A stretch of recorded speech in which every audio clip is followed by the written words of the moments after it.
ठाणे जिल्ह्यातल्या शहापूर तालुक्यातील एक आदिवासी तरुणी हाली बरफ, जिने बिबट्याच्या तावडीतून आपल्या बहिणीची सुटका केली। आपल्या साहसामुळे राष्ट्रीय वीरबाला पुरस्काराची मोहर उमटवणारी हाली सध्या करतेय तरी काय? पुरस्कारानंतर काय बदललं? हालीचं जगणं की समाजाचा दृष्टिकोन? पाहूया एक स्पेशल रिपोर्ट। हाली बरफ ठाणे जिल्ह्यातल्या शहापूर तालुक्यातल्या नांदगावच्या आदिवासी वस्तीत राहणारी धैर्यवान मुलगी। या हालीनं जीवाची बाजी लावत आपल्या बहिणीची बिबट्याच्या तावडीतून सुटका केली। सरकारनं हालीच्या कर्तृत्वाची दखल घेत तिला राष्ट्रीय वीरबाला पुरस्कार देऊन तिचा सन्मानही केला। नवी दिल्लीत झालेल्या दिमाखदार सोहळ्यात हालीचा सन्मान झाला।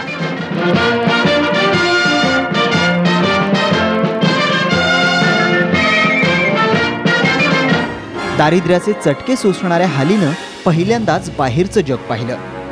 या पुरस्कारानं हालीच्या हालअपेष्टा कमी होऊन तिला आणि तिच्या कुटुंबियांना जगण्याची नवी दिशा मिळेल असं साऱ्यांनाच वाटलं, पण वस्तुस्थिती काही वेगळीच आहे। पुरस्काराचा अपवाद वगळता हालीचं नशीब किंचितही बदललेलं नाही। घरात 18 विश्व दारिद्र्य,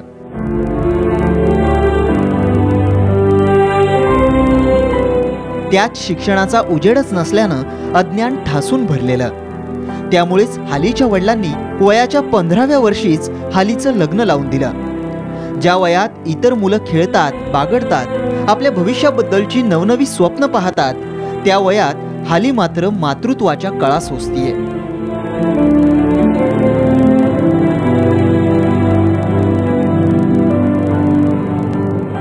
पोटाची खळगी भरण्यासाठी तिला आणि तिच्या कुटुंबाला कामासाठी दारोदार भटकावं लागतंय। गवत काडी गोळा करण्यापासून शेतात गुरासारखं राबण्यापर्यंत संसाराचा डोलारा सांभाळण्यासाठी हालीची कसरत सुरू आहे। दिवसभराच्या या कष्टानंतर तिच्या पदरात पडतात ते अवघे 100 रुपये, आणि हे सारं कशासाठी?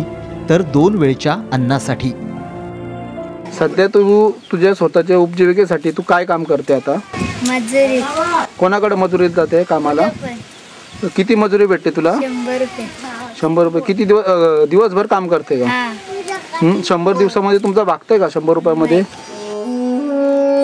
जी स्थिती सासरी तीच परिस्थिती माहेरी। हालीचे आई वडीलही मोलमजुरी करून कसाबसा आपला उदरनिर्वाह चालवतायत। बरफ दाम्पत्याच्या या घराला छत आहे पण दारच नाही। घरात उजेड आहे पण त्यातून दिसतं काय? नुसतं दारिद्र्यच। आपल्या लेकीनं मेडलच्या रूपात केलेली कमाई चोरीला जाऊ नये म्हणून ती देखील त्यांना इतरांकडे द्यावी लागली आहे। आता तो शौर्य पुरस्कार कुठे आहे तुमचा जो हालीला मिळालेला? त्यांच्याच घरी। त्यांच्या घरी न्यायचं नाही म्हणजे आमचा इथं दरवाजे नाही, काय नाही, इथं कोणी शिरत, आम्ही तिकडे कामाला जाताना आम्ही काय करू? इथं हाली बरफ यांना जे मिळालेले शौर्य पुरस्कार आहेत ते सद्यस्थितीत त्यांच्या घराचं काम चालू असल्या कारणाने चोरांपासून कोणी चोरून घेऊन जाऊ नये, त्यामुळे त्यांनी ते पुरस्कार माझ्या घरी आणून ठेवलेले आहेत। ज्यावेळेस त्यांचं काम त्याच्या घराचं काम पूर्ण होईल त्यावेळेस त्यांना ते पुरस्कार मी पुन्हा वापस करेल।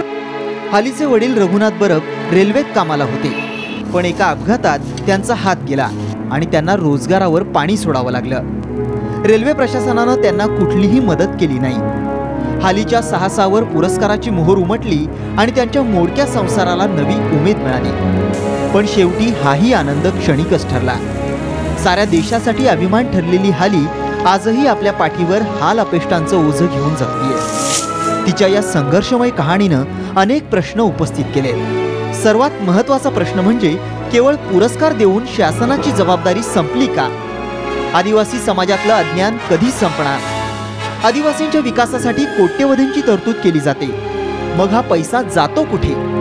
या प्रश्नांची उत्तरं वेळीच मिळणं गरजेचं आहे, अन्यथा अशा कितीतरी हाली अज्ञान आणि दारिद्र्यात होरपळतच राहतील। फैयाज शेख, साम टीव्ही, शहापूर।